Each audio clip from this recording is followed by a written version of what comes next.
Gue mau tanya sesuatu yang mungkin lu pernah rasain, atau minimal pernah lihat di sekitar lo. Kenapa ya?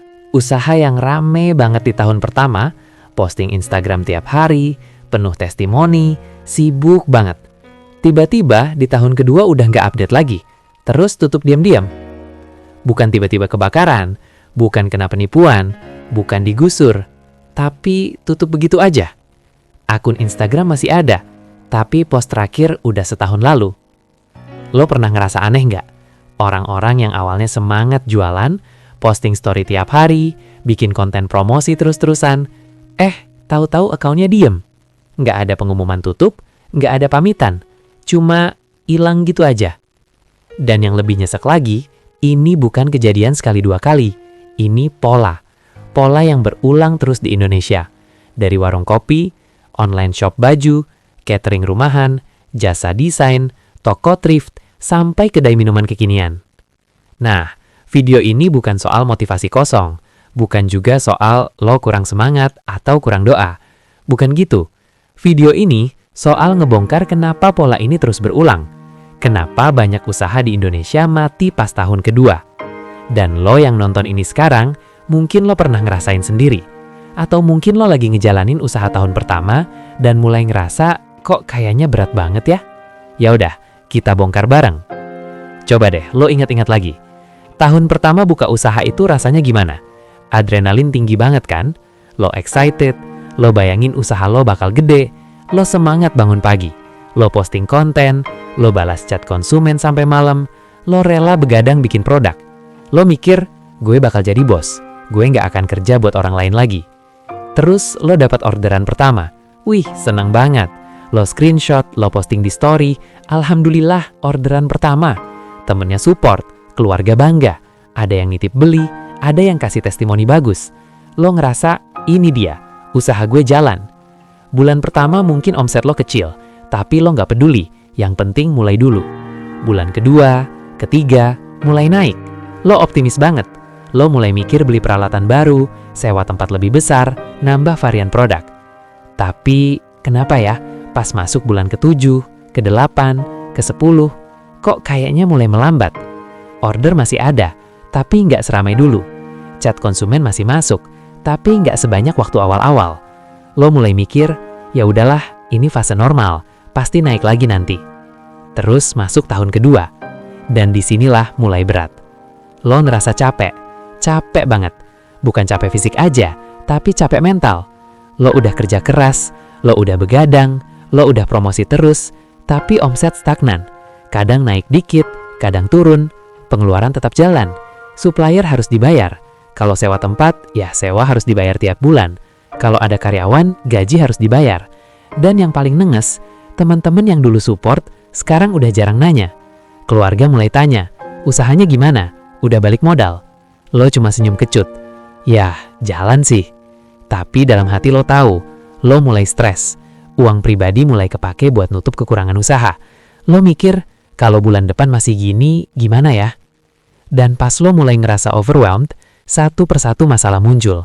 Stok numpuk, konsumen komplain, cash flow berantakan, lo bingung harus prioritas yang mana dulu. Terus satu hari, lo duduk sendirian, ngeliat laporan keuangan lo yang berantakan, dan lo nanya ke diri sendiri, gue salah di mana sih? Nah, ini yang gue mau bahas. Bukan soal lo salah atau benar, tapi soal pola. Pola yang bikin banyak usaha mati diam-diam di tahun kedua. Dan percaya deh, ini bukan cuma lo yang ngalamin. Salah hitung modal dan cash flow. Ini yang paling sering terjadi. Dan ironisnya, ini kesalahan paling tersembunyi. Kenapa? Karena lo nggak ngerasa rugi. Bahkan kadang lo untung. Tapi kok uang habis? Coba, gue kasih contoh nyata. Lo buka warung makan. Modal awal 20 juta buat peralatan, bumbu, sewa tempat 3 bulan, sama biaya operasional. Lo hitung, per porsi nasi lo jual 15.000, modal bahan 7.000. Berarti untung 8.000 per porsi. Kalau sehari laku 50 porsi, lo untung 400.000 sehari. Wah, mantap. Tapi realitanya, bulan pertama lo jual 50 porsi sehari. Omset 22,5 juta sebulan. Modal bahan habis 10 juta. Sewa tempat 2 juta. Gas listrik air 1,5 juta. Gaji pembantu 2 juta. Total pengeluaran 15,5 juta. Berarti lo untung 7 juta kan? Tapi uang di rekening kok cuma nambah 3 juta? Karena lo lupa, lo habis beli kompor baru 1,5 juta. Lo habis bayar utang ke supplier 1 juta. Lo nabung stok bumbu biar nggak kehabisan, keluar 1,5 juta. Jadi uang lo di tangan cuma 3 juta. Padahal di atas kertas lo untung 7 juta. Nah, bulan kedua, omset turun jadi 18 juta. Tapi pengeluaran tetap segitu. Lo mulai panik. Pas bulan ketiga, ada peralatan rusak. Lo harus beli lagi. Uang lo makin tipis. Pas masuk bulan ke-6, lo udah mulai pakai uang pribadi buat nutup kekurangan. Dan lo mulai bingung. Kan gue untung, kok malah kehabisan uang? Ini namanya cash flow. Bukan soal untung atau rugi di atas kertas, tapi soal uang beneran yang muter. Banyak usaha mati bukan karena nggak laku, tapi karena uang nggak muter. Modal nyangkut di stok, di piutang, dan di investasi peralatan yang sebenarnya belum waktunya. 2. Usaha masih mindset karyawan. Ini yang paling susah disadarin. Lo udah buka usaha, lo udah jadi bos, tapi cara kerja lo masih kayak karyawan. Maksudnya gimana? Karyawan itu mikir kerjain apa yang harus dikerjain hari ini, abis itu pulang. Besok datang lagi, kerjain lagi, gitu terus. Dan itu nggak salah kalau lo jadi karyawan. Tapi, kalau lo punya usaha, lo harus mikir sistem, bukan cuma ngerjain kerjaan hari ini, tapi gimana caranya besok kerjaan ini bisa jalan tanpa lo. Contohnya gini, lo buka online shop baju. Tiap hari lo yang foto produk, lo yang upload, lo yang balas chat, lo yang packing, lo yang kirim ke ekspedisi. Capek banget, tapi lo bangga, gue kerja keras kok. Dan parahnya, ini nggak ketahuan sampai lo beneran kehabisan uang. Pas udah kepepet, udah telat. Terus lo mikir, kalau gue sakit gimana? Nah, baru deh lo sadar, kalau lo sakit, usaha lo mati. Dan ini bukan soal lo malas delegasi, tapi karena dari awal lo nggak mikir sistem, lo mikir kerjaan, bukan proses. Beda ya, kalau lo mikir kerjaan, lo bakal terus sibuk, tapi usaha lo nggak tumbuh. Kalau lo mikir sistem, lo bikin SOP, lo bikin checklist, lo latih orang, lo buat cara kerja yang bisa diulang tanpa lo. Coba lo bayangin. Ada 2 online shop. Online shop A, owner J yang foto produk, yang upload, yang bales chat, yang packing, sehari bisa handle 20 pesanan. Kalau lebih, kewalahan. Online shop B, ownernya bikin sistem.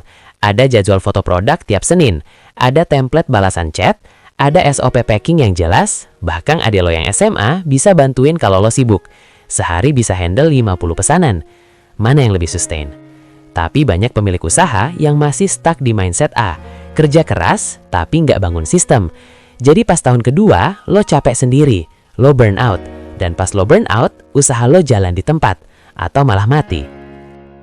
3. Terjebak gaya hidup pengusaha palsu.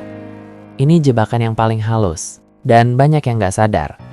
Lo buka usaha, omzet mulai naik, lo senang. Terus lo pikir, wah gue udah jadi pengusaha nih, berarti gue boleh dong nikmatin hasil kerja keras gue. Terus lo mulai narik duit dari usaha buat kebutuhan pribadi. Beli HP baru, ganti motor, jalan-jalan, neraktir teman-teman, beli baju branded, lo posting di Instagram. Alhamdulillah hasil kerja keras. Teman-teman lo pada support. Keren bang, sukses terus ya. Lo ngerasa bangga, dan lo ngerasa wajar. Kan lo yang kerja keras, kan lo yang begadang, kan lo yang capek. Kenapa nggak boleh nikmatin? Masalahnya, usaha lo belum stabil. Omzet lo naik turun, cash flow lo belum lancar, tapi lo udah narik duit terlalu cepat. Lo udah pakai uang usaha buat gaya hidup. Terus pas omzet turun, lo panik. Karena lo udah kebiasaan narik duit. Lo udah kebiasaan gaya hidup tertentu. Dan pas uang usaha nggak cukup, lo stres. Gue kasih contoh nyata. Lo jualan kue online. Bulan ini untung 10 juta. Lo narik 7 juta buat beli motor cicilan. Sisanya 3 juta lo putar lagi buat usaha. Lo mikir bulan depan pasti untung lagi kan? Bulan depan omzet turun. Untung cuma 5 juta. Tapi cicilan motor harus dibayar 2 juta. Biaya operasional 4 juta. Lo kekurangan 1 juta. Lo pakai uang pribadi. Bulan berikutnya sama lagi. Lo mulai stres. Cicilan numpuk. Usaha jalan di tempat. Dan lo mulai nyesal. Harusnya gue nggak beli motor dulu. Tapi udah telat. Banyak pemilik usaha yang jatuh di sini. Mereka narik duit terlalu cepat sebelum usaha benar-benar stabil. Mereka mikir udah sukses, padahal baru mulai jalan. Dan pas usaha lagi butuh cash buat berkembang, uangnya udah habis buat gaya hidup. 4. Tidak siap saat penjualan turun. Ini ekspektasi yang paling bahaya. Banyak orang buka usaha dengan pikiran omzet bakal terus naik. Bulan pertama 5 juta, bulan kedua 7 juta, bulan ketiga 10 juta, terus naik terus, sampai lo jadi miliarder. Tapi kenyataannya apa? Usaha itu naik turun. Ada bulan rame, ada bulan sepi, ada momen hype, ada momen lesu. Dan kebanyakan pemilik usaha nggak siap mental sama fase turun. Pas omzet turun, mereka panik, mereka bingung. Kenapa sepi? Padahal bulan lalu rame. Terus mereka mulai blame diri sendiri. Pasti produk gue jelek, pasti marketing gue salah, pasti kompetitor lo lebih bagus. Dan karena panik, mereka ambil keputusan buru-buru. Diskon gede-gedean, ganti produk, ubah strategi total, malah bikin usaha makin berantakan. Gue kasih contoh nyata. Lo buka kedai kopi, bulan Januari sampai Maret ramai banget. Mahasiswa pada lagi skripsi, butuh tempat ngerjain tugas. Omzet lo 15 juta sebulan. Lo senang banget. Lo mikir, wah usaha gue jalan nih. Terus masuk bulan April, tiba-tiba sepi. Mahasiswa udah pada libur. Kantoran lagi puasa, jarang nongkrong. Omzet lo turun jadi 8 juta. Lo panik. Lo mikir ada yang salah. Lo coba bikin promo, diskon 50%. Lumayan ramai lagi, tapi untung lo tipis banget. Malah rugi karena harga bahan naik. Terus bulan Mei masih sepi. Lo mulai putus asa. Lo mikir, usaha gue gagal. Padahal ini cuma siklus bisnis. Usaha F&B itu ada musimnya. Ada peak season, ada low season. Kalau lo nggak paham siklus ini, lo bakal panik tiap kali turun. Dan panik itu bikin lo ambil keputusan yang salah. Yang seharusnya lo lakuin, pas lagi rame, lo nabung. Lo sisihkan cash buat bulan-bulan sepi. Lo nggak langsung narik semua untung. Lo siap-siap.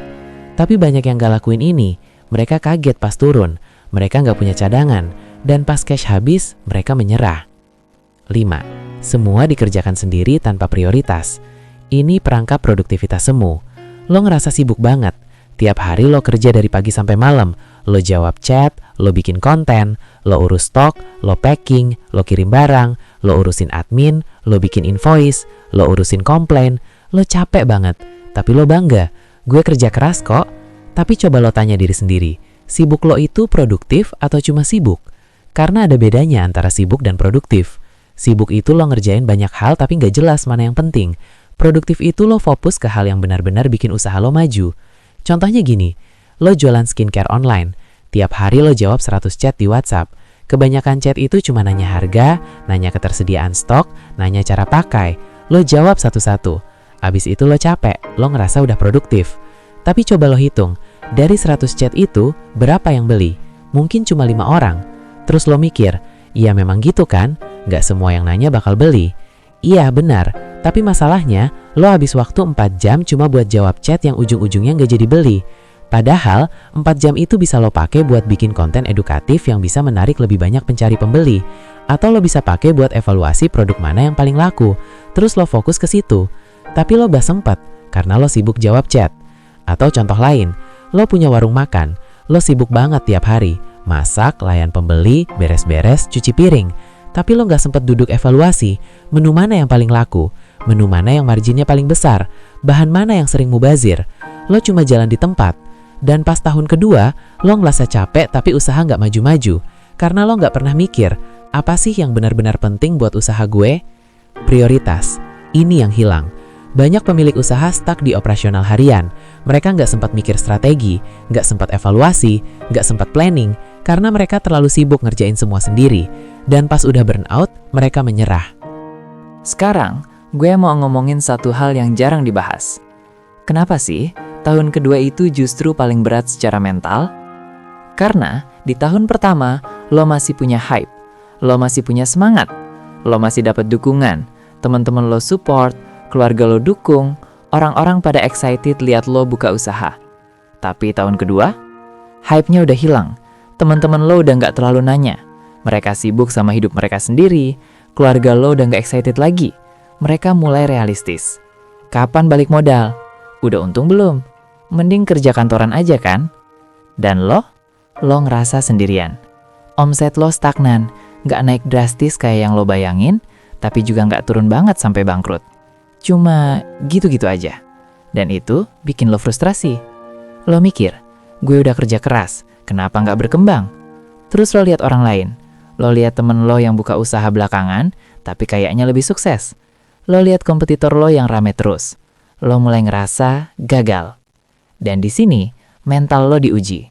Karena di tahun kedua, lo nggak fighting melawan kompetitor. Lo fighting melawan diri sendiri. Lo melawan rasa ragu, lo melawan rasa takut. Lo melawan pikiran, apa gue salah pilih jalan? Dan yang bikin makin berat, beban lo tetap jalan. Kalau lo sewa tempat, setiap bulan lo harus bayar sewa. Kalau lo punya karyawan, setiap bulan lo harus bayar gaji. Kalau lo punya supplier, setiap bulan lo harus bayar hutang. Nggak peduli, omset lo naik atau turun, beban tetap jalan. Dan pas lo lagi down, pas lo lagi ngerasa capek, lo mulai mikir, emang gue sanggup? Nah, ini titik kritis. Banyak usaha mati di tahun kedua bukan karena rugi besar, bukan karena bangkrut, tapi karena ownernya menyerah. Mereka capek, mereka ngerasa nggak worth it. Mereka mikir, udahlah, gue cari kerjaan aja daripada stres kayak gini. Dan mereka tutup diam-diam, nggak ada pengumuman, nggak ada drama, cuma berhenti. Dan ini yang paling nyesek. Karena sebenarnya usaha mereka nggak jelek-jelek amat, cuma mereka nggak tahan secara mental. Mereka nggak siap sama fase ini. Jadi ingat ya, tahun kedua itu bukan soal bisnis lo gagal, tapi soal mental lo diuji. Dan kalau lo nggak paham ini, lo bakal nyerah pas lagi di tengah jalan. Terus, apa yang seharusnya lo pikirin sejak hari pertama buka usaha? Gue kasih beberapa poin penting. Pertama, usaha itu soal bertahan, bukan soal cepat besar. Jangan mikir lo harus langsung sukses tahun pertama. Jangan mikir lo harus langsung ekspansi, langsung buka cabang, langsung viral. Mikir dulu, gimana caranya usaha lo bisa bertahan 2 tahun, 3 tahun, 5 tahun. Karena usaha yang bertahan itu lebih berharga daripada usaha yang cepat besar tapi cepat mati. Kedua, cash is king. Lo bisa untung di atas kertas, tapi kalau cash flow lo berantakan, lo tetap bisa mati. Jadi dari awal, lo harus paham uang lo ada di mana, berapa yang zastrek di stok, berapa yang masih di piutang, berapa yang bisa lo pakai buat operasional. Dan biasain nabung cash cadangan, minimal buat 3-6 bulan operasional, biar pas lagi sepi, lo nggak panik. Ketiga, bangun sistem bukan cuma kerja keras. Kalau lo cuma kerja keras tapi nggak bangun sistem, lo bakal capek sendiri. Mulai mikir, gimana caranya usaha lo bisa jalan tanpa lo? Gimana caranya orang lain bisa bantuin lo? Bikin SOP sederhana, bikin checklist, bikin template, bikin cara kerja yang bisa diulang. Keempat, jangan narik duit terlalu cepat. Gue tahu lo butuh uang, gue tahu lo capek. Tapi kalau usaha lo belum stabil, jangan langsung narik semua untung buat gaya hidup. Sisihkan dulu, puter dulu, biar usaha lo makin kuat. Baru nanti pas usaha lo udah stabil, lo bisa nikmatin hasilnya. Kelima, siap mental sama fase turun. Usaha itu nggak selalu naik, ada kalanya turun. Dan itu normal. Jadi pas turun, jangan panik. Jangan langsung ubah semua strategi. Evaluasi dulu, cari tahu kenapa turun. Apa karena musiman, apa karena kompetitor, apa karena produk lo. Terus ambil keputusan yang rasional, bukan keputusan panik. Dan yang paling penting, usaha yang bertahan itu bukan yang nggak pernah jatuh, tapi yang jatuh terus bangkit lagi. Oke, gue mau nutup video ini dengan satu hal. Kalau lo pernah buka usaha, terus usaha lo mati di tahun kedua, atau mungkin sekarang lo lagi struggle di tahun kedua, lo nggak sendirian. Ini bukan karena lo bodoh, bukan karena lo males, bukan karena lo kurang doa. Ini karena lo belum paham permainannya. Usaha itu bukan cuma soal punya modal, punya semangat, terus buka. Usaha itu ada polanya, ada fase-fasenya, ada mental gamenya. Dan sayangnya, gak banyak yang ngajarin ini sejak awal. Semua orang cuma bilang, usaha aja, jangan jadi karyawan, jadi pengusaha. Tapi gak ada yang ngasih tahu realitanya kayak gimana. Jadi kalau usaha lo pernah mati, jangan dijadiin beban, jadiin pelajaran. Lo udah tahu sekarang masalahnya di mana. Cash flow, sistem, mental, prioritas, ekspektasi. Lo udah tahu pola-polanya. Dan kalau lo mau coba lagi, lo udah lebih siap. Atau kalau sekarang lo lagi jalan usaha tahun pertama dan lo nonton video ini, lo udah lebih aware. Lo bisa prepare sejak sekarang. Karena pada akhirnya, usaha yang sukses itu bukan yang gak pernah gagal, tapi yang gagal terus bangkit lagi. Jadi, usaha mati bukan karena lo gagal. Usaha mati karena lo belum paham permainannya. Dan sekarang, lo udah lebih ngerti. Oke, sekian video kali ini. Semoga bermanfaat. Kalau lo punya pengalaman serupa atau mau sharing, tulis di kolom komen ya. Gue baca semua. Dan kalau video ini berguna buat lo, boleh banget di-share ke teman-teman lo yang lagi jalanin usaha. Siapa tahu mereka butuh denger ini. Sampai jumpa di video berikutnya.